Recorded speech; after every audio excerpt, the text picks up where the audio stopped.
पेडगावला एक नंबर कोण करेल? पेडगावला करेल की सांगू शकत नाही काय आता शेवटी पहिलं पळायला पाहिजे तसंच सांगायचं पेडगावला एक नंबर कोण करेल? काय आता शिनी काढले तरी पण तर विषय डोक्याबाहेरचं पब्लिक. आज आपल्याला जायचं होतं साप तालुका कोरेगाव जिल्हा सातारा मैदानावर. तिथं आदत बैल आणि दुसरा बैलचं मैदान होतं. गोट्यावर गेलो तर वैभव शेटनं दोन्ही वासरं तयार केली होती, भाजी पण आणि भुंगा पण. मग काय त्यांना वासरं भरून दिली. ते गेल्या मैदानावर आपल्याला होतं थोडं काम, घरची कामं उरकली आणि पोचलो मैदानावर. मैदानावर गेल्या गेल्या मोबाईल सुरू केला तर ही आमच्या गावातली आड्यावर आलेली गाबडी बघा अशी तोंड लपवून फिरत होती. आता नसती घेतली पण तोंड लपवलेत त्यामुळे घेतलं त्यांना. त्यानंतर काय आमचे जीवलग मित्र प्रतीक भैया भेटले. मग गेलो चहा प्यायला. चहा वगैरे पिऊन झाला. वैभव शेटनं बिल दिलं. गेलो मैदान बघायला.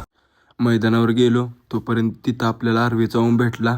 त्यानंतर खाली सुट्टीला गेलो तर बरकडे क्षेत्रातील सुट्टी मेकर निखिल यादव सासपडे, सागर काळभोर, हरपळवाडी, अमर डायव्हर जाकातवाडी यांच्याशी आपली भेट झाली. त्यांच्यावर फोटो काढलं.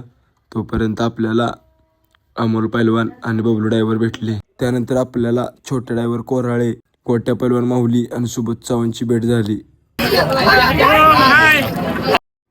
त्यानंतर आपल्या बाजीची गाडी 18व्या 4 नंबर तासावर लागलेली. मग काय घेतलं बाजीला पाणी करायला, पाणी केलं आणि निघालो खाली सुट्टीला घेऊन. आज आपल्या बाजीचा पैरा सामा डायव्हर शिवतर यांच्या करंटबर होता. मग काय गाडी झोपून घेतली. गाडीचा ड्रायव्हर स्वतः मालक सामा डायव्हर होता त्यामुळं काही विषयच नव्हता. त्यानंतर 18वा गट सुटला. आपल्या बाजीची आणि करंटची गाडी चांगली पळाली पण थोडक्यात नकालात मार खाल्ला. चालायचं कारण बैलगाडी शर्यत हा खेळ संयमाचा आहे. संयम ठेवल तिचा नक्कीच दिवस येणार. आमचं पण दिवस येतील लवकरच. तोपर्यंत तिथं 23मध्ये माहुलीकरांचा शिव, चंचळेकरांच्या विठ्ठलची गाडी गटपास झालेली. गाडी गटपास झालेली बघून मालकांना झालेला आनंद बघा.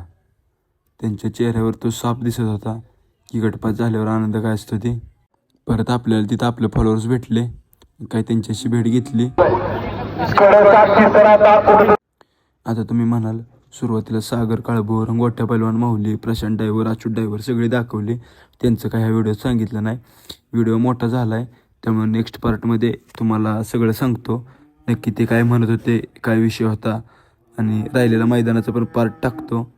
तोपर्यंत फॉलो करून घ्या. नियोजनाचा बेताज बादशाह टाकणार.